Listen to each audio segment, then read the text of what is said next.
औज़ुबिल्लाहि मिनश्शैतानिर्रजीम बिस्मिल्लाहिर्रहमानिर्रहीम।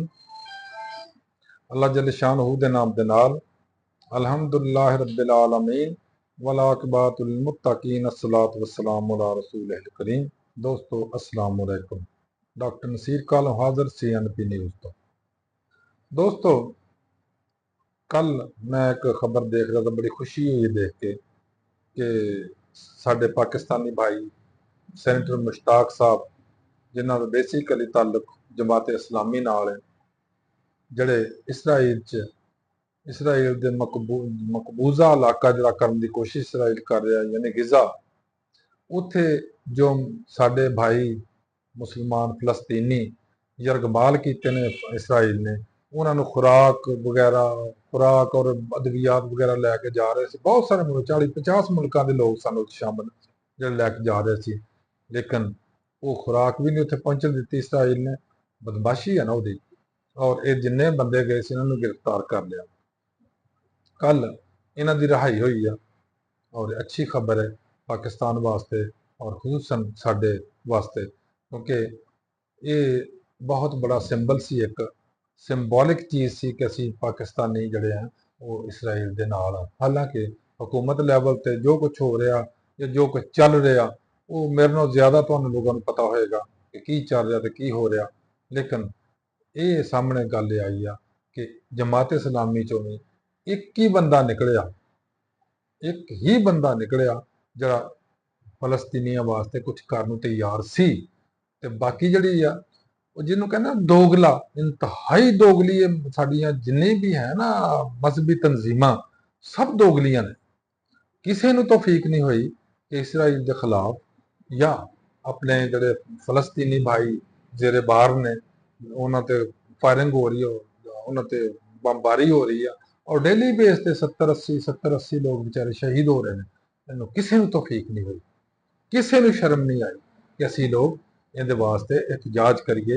एहतजाज करना दूर की गल आ, इन्हां लोगों नूं कोई बयान देना तौफीक नहीं हुई।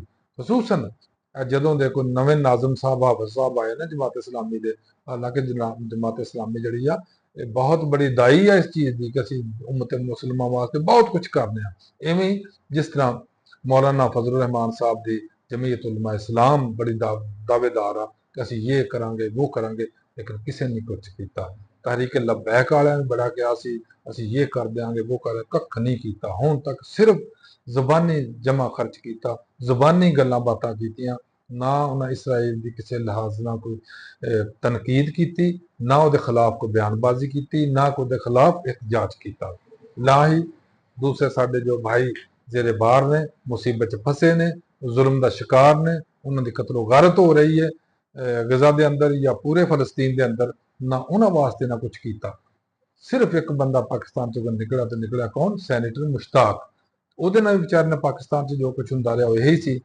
ਤੇ ਜਦੋਂ ਕਿਤੇ ਇhtਜਾਜ ਕਰਦਾ ਸੀ ਉਹਦੇ ਜਨਾਬ ਡਾਂਗਾ ਵੱਜਦੀਆਂ ਸੀ ਉਹਨੂੰ ਵਿਚਾਰੇ ਨੂੰ, ਉਹਦੇ ਘਰਦਿਆਂ ਨੂੰ, ਉਹਦੇ ਸਾਥੀ ਜਿਹੜੇ ਕੋ ਦੋ ਥੋੜੇ ਜਿਹੇ ਤਾਂ ਲੋਕ ਹੁੰਦੇ ਸੀ ਉਹਦੇ ਨਾਲ, ਕਿਉਂਕਿ ਬਾਕੀ ਬਤੌਰੇ ਜਮਾਤ ਉਹ ਨਹੀਂ ਸੀ ਕਰ ਰਿਹਾ, ਬਤੌਰੇ ਇੱਕ ਮੈਨ ਕਰ ਰਿਹਾ, ਬਤੌਰੇ ਇੱਕ ਫਰਦ ਕਰ ਰਿਹਾ ਸੀ ਉਹ ਬੰਦਾ।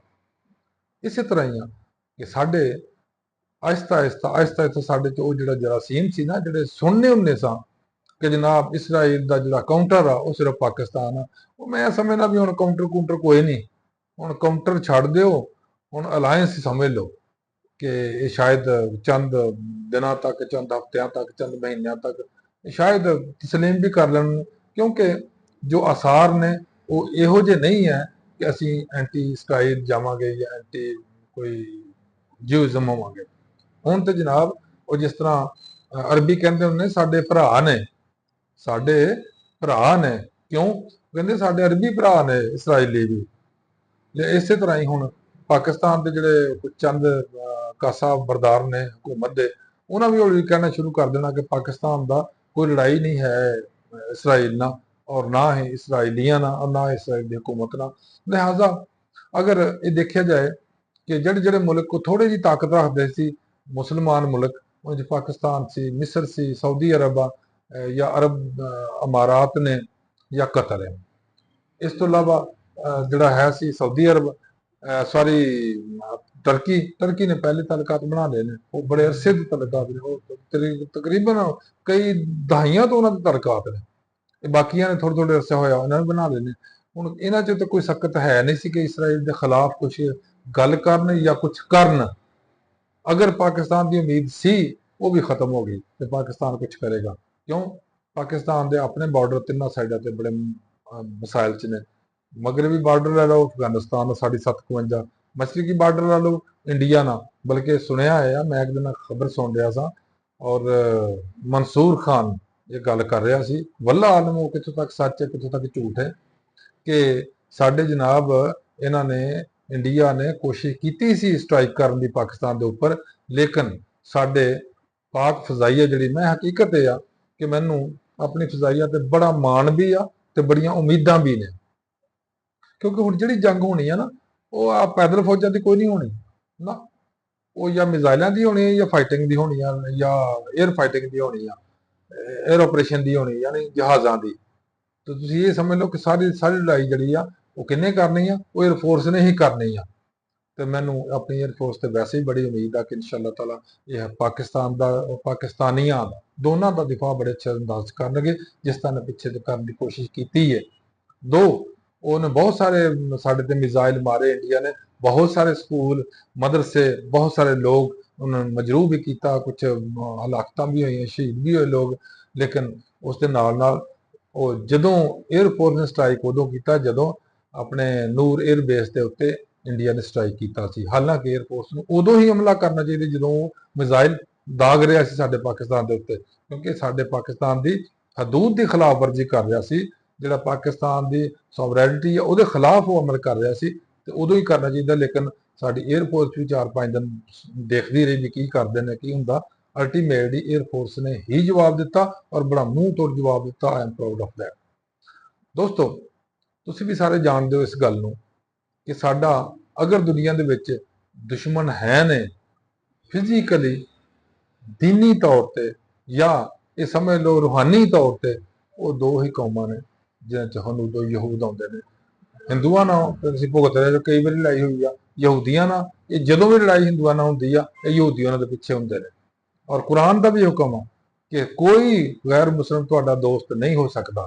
ਖਸੂਸਨ ਅੱਗੇ ਫਿਰ ਤਜ਼ਕਰਾ ਕੀਤਾ ਉਹਦੇ 'ਚ ਕਿ ਜਿਹੜੇ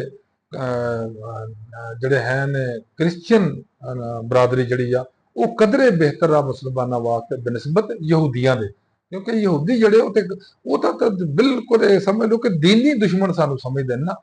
ਔਰ ਕਿਉਂਕਿ ਯਹੂਦੀਆਂ ਦੀ ਬਹੁਤ ਸਾਰੀ ਇਜਾਰਾਦਾਰੀ ਹੈ ਕ੍ਰਿਸਚੀਅਨਿਟੀ ਦੇ ਉੱਪਰ, ਜਿੰਨੇ ਵੀ ਕ੍ਰਿਸਚੀਅਨ ਮੁਲਕ ਨੇ, ਜਿੰਨੇ ਵੀ ਈਸਾਈਅਤ ਦੇ ਅਲਮਦਾਰ ਮੁਲਕ ਨੇ, ਉਹ ਸਾਰਿਆਂ ਤੇ ਇਹਨਾਂ ਦਾ ਬੜਾ ਅਮਲ ਦਖਲ, ਬੜਾ ਕੰਟਰੋਲ ਹੈ। ਇਸ ਵਾਸਤੇ ਇਹਨਾਂ ਦੀ ਵਜ੍ਹਾ ਤੋਂ ਵੀ ਕੁਝ ਸਾਡੇ ਵਾਸਤੇ ਮਿਸਾਇਲ ਈਸਾਈਆਂ ਦੀ ਤਰਫੋਂ ਆਉਂਦੇ ਨੇ। ਲੇਕਿਨ ਅੱਜ ਕੱਲ ਜਿਹੜੇ ਟਰੰਪ ਸਾਹਿਬ ਨੇ ਉਹਨਾਂ ਤੇ ਬਿਲਕੁਲ ਇਸ ਤਰ੍ਹਾਂ ਹੀ ਸ਼ੁਰੂ ਕੀਤਾ ਜਿਸ ਤਰ੍ਹਾਂ ਬਿਲਕੁਲ ਉਹ ਯਹੂਦੀ ਨੇ ਜਾਂ ਯਹੂਦੀਆਂ ਦੇ ਉਹ ਬਹੁਤ ਬੜੇ ਕਰੀਬੀ ਤੇ ਬੜੇ ਅਜ਼ੀਜ਼ ਨੇ।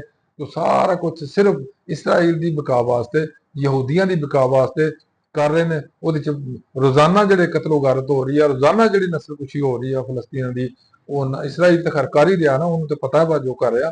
ਉਹ ਅਮਰੀਕਾ ਨੂੰ ਵੀ ਨਜ਼ਰ ਨਹੀਂ ਆਉਂਦਾ। ਹਾਲਾਂਕਿ ਯੂਰਪੀ ਯੂਨੀਅਨ ਦੇ ਖਿਲਾਫ ਇhtਜਾਜ ਕਰ ਰਹੀ ਆ, ਬਰਤਾਨੀਆ ਨੇ ਇਹਦੇ ਖਿਲਾਫ ਇhtਜਾਜ ਕੀਤਾ, ਬਹੁਤ ਸਾਰੇ ਲੋਕਾਂ ਨੇ ਇhtਜਾਜ ਕੀਤਾ। ਲੇਕਿਨ ਖੁਸ਼ੀ ਦੀ ਗੱਲ ਇਹ ਆ ਕਿ ਯੂਰਪੀ ਯੂਨੀਅਨ ਕ੍ਰਿਸਚੀਅਨਿਟੀ ਨੇ ਮੁਸਲਮਾਨਾਂ ਦੀ ਨਿਸਬਤ ਜ਼ਿਆਦਾ ਇhtਜਾਜ ਕੀਤਾ। ਔਰ ਸ਼ਰਮ ਦੀ ਗੱਲ ਇਹ ਆ ਕਿ ਕ੍ਰਿਸਚੀਅਨਿਟੀ ਦੀ ਨਿਸਬਤ ਜਾਂ ਈਸਾਈਆਂ ਮੁਲਕਾਂ ਦੇ ਨਿਸਬਤ ਮੁਸਲਮਾਨਾਂ ਨੇ ਬਹੁਤ ਕਮ ਇhtਜਾਜ ਕੀਤਾ। ਅੱਲਾਹ ਤਾਲਾ ਇਹਨਾਂ ਨੂੰ ਹਦਾਇਤ ਦੇ।